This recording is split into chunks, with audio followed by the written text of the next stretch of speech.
बिंदास मुस्कुराओ क्या गम है, बिंदास मुस्कुराओ क्या गम है, जिंदगी में टेंशन किसको कम है। अच्छा हो या बुरा केवल भ्रम है, जिंदगी का नाम ही कभी खुशी कभी गम है। आदर, आभार, अभिनंदन, नमस्कार, आदाब, सत श्री अकाल। गीत की चौपाल में आप सभी का स्वागत है।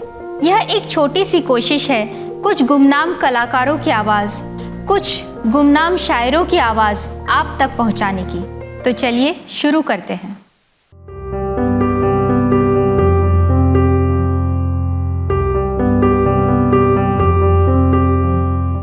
खुद ही नाप लेते हैं बुलंदी आसमानों की, खुद ही नाप लेते हैं बुलंदी आसमानों की। परिंदों को नहीं तालीम दी जाती उड़ानों की। महकना और महकाना तो काम है खुशबू का, महकना और महकाना तो काम है खुशबू का। खुशबू नहीं मोहताज कदरदानों की। और ऐसे ही खुद के बलबूते पर अपनी उड़ान से आसमान छूने वाले हमारे आज के अतिथि श्री निमेश सुतारिया जी। मैं दर्शकों को बताना चाहूँगी कि आप मूलतः नागपुर से हैं। आप CA R&Y logistic private limited के डायरेक्टर हैं। Astute corporate services private limited के फाउंडर प्रमोटर भी हैं और 25 सालों का रिटेल रिस्क मैनेजमेंट का अनुभव भी प्राप्त है। आप बहुमुखी प्रतिभाओं के धनी हैं, जो इस बात से स्पष्ट होता है कि एक ओर जहां ये पेशे से CA हैं तो वहीं दूसरी ओर ये गायक विविध भाषाओं को सीखने में रुचि भी रखते हैं। गज़ल की तरफ इनका विशेष आकर्षण होने के कारण इन्होंने हाल ही में उर्दू भाषा का काफ़ी अध्ययन भी किया है। इनके लेखन की एक विशेष बात यह है कि ये जो महसूस करते हैं वही कागज़ पर उतारते हैं। तो चलिए मिलते हैं हमारे आज के अतिथि श्री निमेश जी से। नमस्कार। नमस्कार। कहिए कैसे आप? मैं एकदम बढ़िया। आज क्या सुनाएंगे हमारे दर्शकों को? शुरुआत मैं ये करना चाहता हूँ कि बचपन से सभी लोग गज़ल सुनते हैं, जाने अनजाने में समझ भी नहीं आता कि गज़ल सुन रहे हैं, और वो कहीं ना कहीं बचपन से मैं सुनते आया हूँ। और अपन सुनते हैं, कहीं मन में आ जाती है बातें, लेकिन उसको उस तरीके से समझ नहीं पाते जिस तरीके से शायर कहना चाहता है। तो कहीं ना कहीं वो पीछे था मन में कि कभी मौका मिलेगा तो ये भाषा सीखेंगे, ये ज़बान सीखेंगे। तो 2 साल पहले ऐसा एक अवसर प्राप्त हुआ, तो मैंने सीखना शुरू किया। तो कहीं से फिर से वो रुझान आगे आ गई, और जैसे वो रुझान आगे आ गई तो फिर पता नहीं 1 साल पहले कुछ मन में बात आई तो लिखना शुरू किया। तो बस ये 1 साल का ही है सफ़र, जो मतलब उसमें से कुछ आज मैं आपके सामने पेश करना चाहता हूँ। बिल्कुल। और जो बचपन से लेके आगे तक का जो सफ़र था, उसको कैसे शुरुआत हुई उससे ही मैं आगाज़ करना चाहता हूँ। बिल्कुल।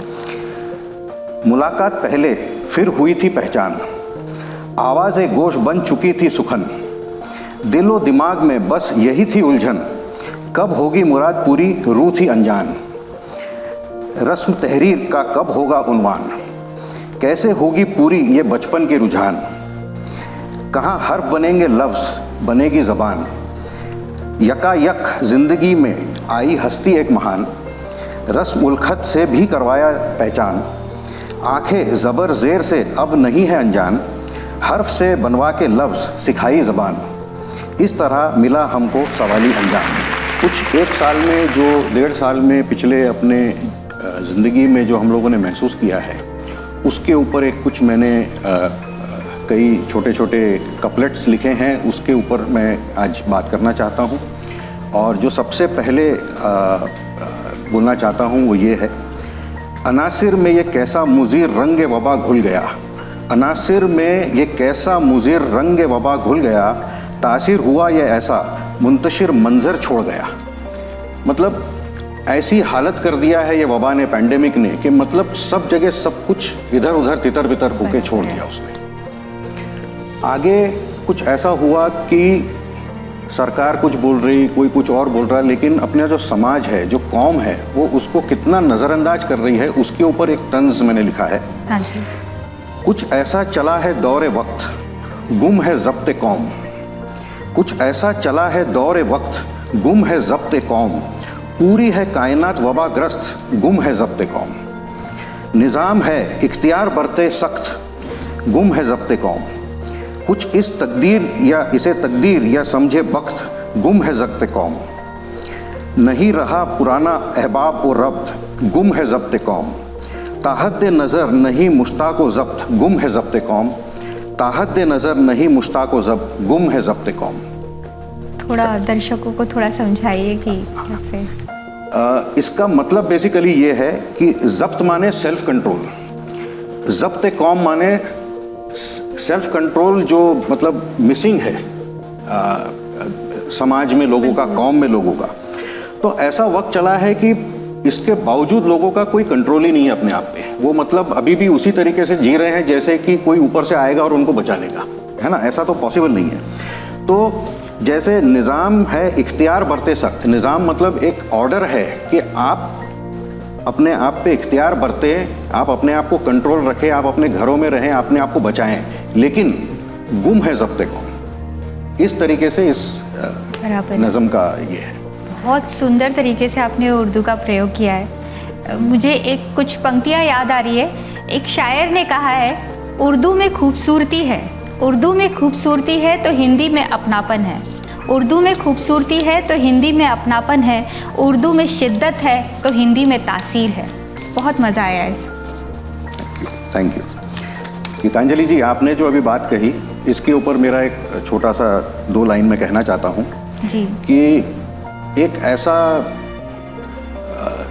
क्या कहेंगे, दुश्मनी जैसा, एनिमी जैसा बर्ताव होता है हिंदी उर्दू में, लोगों की सोच इस तरीके से हो जाती है। उसके ऊपर कुछ 2 लाइन कहना चाहता हूँ कि मजहबी दुश्मनी नहीं, अदबी फ़र्क था उर्दू और हिंदी में। मजहबी दुश्मनी नहीं, अदबी फ़र्क था उर्दू और हिंदी में, लेकिन लड़ती रही दोनों ज़बानें मज़ारे इंसानियत पे। इल्म कहाँ था इनको कि प्यादे जैसे सियासती मुदब्बिरों के दांव पेच की शिकार थी। इल्म कहाँ था इनको कि प्यादे जैसी सियासती मुदब्बिरों के दांव पेच की शिकार थी। वाह, मज़ा आ गया। कुछ और सुनाएंगे कुछ? गीतांजलि जी, एक हाँ जी। अपने समाज में एक ऐसा जैसा कहेंगे कल्चर बना है कि अच्छा करो अच्छा होगा। मेरा थोड़ा सा उसमें एक अलग विचार है कि अच्छा हुआ तभी तो हम हैं। तो उसके ऊपर मैंने कुछ 2 ही लाइन लिखी हैं और इसमें मैंने एक पुराने बहुत मशहूर मीर तकी मीर साहब थे जिन्होंने 250 साल पहले एक फ्रेज को उन्होंने डिफ़ाइन किया था। उस फ्रेज को मैंने यूज़ करते हुए 2 लाइन लिखी है, वो मैं आपको सुनाना चाहता हूँ। हक़े बंदगी से रहे बेखबर ज़िंदगी भर हम, हक़े बंदगी से रहे बेखबर ज़िंदगी भर हम, फिर आहट हुई वाकिफ़ इंसानियत हुए और मुकम्मल हो गए हम। मेरा इसमें मकसद ये है कहने का कि अच्छा करो अच्छा होगा नहीं, अच्छा हो चुका है, तुम्हारी तो ज़रूरत है इंसानियत को, तुमको समझना ज़रूरी है कि इंसानियत क्या चीज़ है। बराबर है। इसी तरीके से जब वबा फैला हुआ था, जो डेली वेजेस वर्कर्स थे जो फंस गए थे, जिनकी हालत ख़राब थी, उनकी मदद करने के लिए कुछ लोग आगे आए। तो कुछ 2 लाइन मैंने उनके लिए लिखी थी कि उन्होंने जो काम किया है वो कितना ज़बरदस्त रहा है और उन्होंने कितना लोगों को हेल्प किया है। उसके ऊपर मैंने लिखा है कि आदमी आम थे साथ कुछ फनकार और कई कलाकार। आदमी आम थे साथ कुछ फनकार और कई कलाकार, सुनकर पुकारे बेरोजगार अपना लिया किरदार रज़ाकार। रज़ाकार मतलब वॉलंटियर, समाज सेवी। सुनकर पुकारे बेरोजगार अपना लिया किरदार रज़ाकार, कर दिखाया चमत्कार बनके इंसानियत के खिदमतगार, बनके इंसानियत के खिदमतगार। बहुत बढ़िया, बहुत बढ़िया। कई बार ऐसा भी होता है कि हमको समझता नहीं है कि हम क्यों जी रहे हैं, हमारे ज़िंदगी में क्या है, हमने क्या हासिल किया क्या नहीं किया। हमको ऐसा लगता है कि हम तो कुछ कर ही नहीं पाए, हमारी ज़िंदगी का जो कागज़ है वो मतलब पूरा कोरा है, हमारी डायरी के पन्ने कोरे हैं। तो उसके ऊपर लिखा है कि कोरे सतह किरतास का मानी खाली सफ़ा होना। हाँ। कोरे सतह के किरतास का मानी खाली सफ़ा होना और खाली सफ़ाए ज़िंदगी का बेमानी होना। मतलब ज़िंदगी में कोई मीनिंग ही नहीं है। हाँ। कुछ ऐसी हिदायत मिल जाए कहीं उन्हें, कुछ ऐसी हिदायत मिल जाए उन्हें, दोनों सफ़े अनमोल हो जाए यूं ही अब के। बढ़िया। मतलब ज़िंदगी के भी और कर्तव्य के भी, दोनों के। एक लफ्ज़ एक किरतास से बेशकीमती अलमास चमके, एक लफ्ज़ एक किरतास से बेशकीमती अलमास चमके, दूसरा जज्बा ए इंसानियत से खास महके।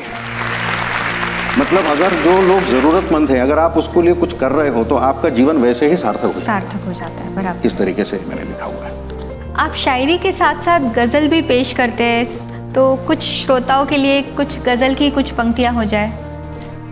ज़रूर कोशिश करता हूँ। बिल्कुल। गालिब की एक गज़ल है, बहुत मशहूर है, बहुत लोगों ने गाई है। मैं अपनी एक छोटी सी कोशिश पेश करता हूँ। बिल्कुल। हज़ारों ख्वाहिशें ऐसी कि हर ख्वाहिश पे दम निकले, बहुत निकले मेरे अरमान, लेकिन फिर भी कम निकले।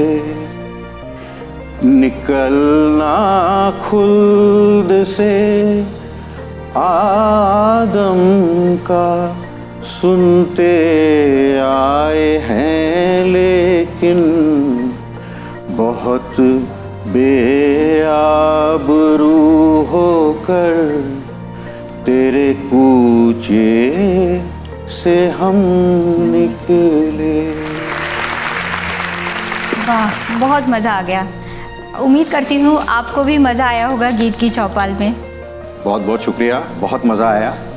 जाते जाते एक 2 लाइन और कहना चाहता हूँ, अगर आप इजाज़त दें तो। ये मेरे लिए आप समझिए कि ये मेरा कन्फेशन है। जी। कुछ डगमगाती सी काबिलियत है, कुछ डगमगाती सी काबिलियत है, हमारी कहाँ कोई वैसी हैसियत है। ज़र्रा भी नहीं हम इस कायनात के, हमारे लिए एक यही कायनात है जहाँ में कायनातें भी अनगिनत है, जहाँ में कायनातें भी अनगिनत है। बहुत शुक्रिया। बहुत बढ़िया। अगले हफ्ते फिर रूबरू होंगे एक नए विषय के साथ, एक नए अतिथि को लेके। तब तक के लिए इजाज़त चाहूँगी मैं, गीत उर्फ गीतांजलि, गीत की चौपाल से। देखते रहिए, शेयर कीजिए, लाइक कीजिए, सब्सक्राइब कीजिए गीत की चौपाल। नमस्कार।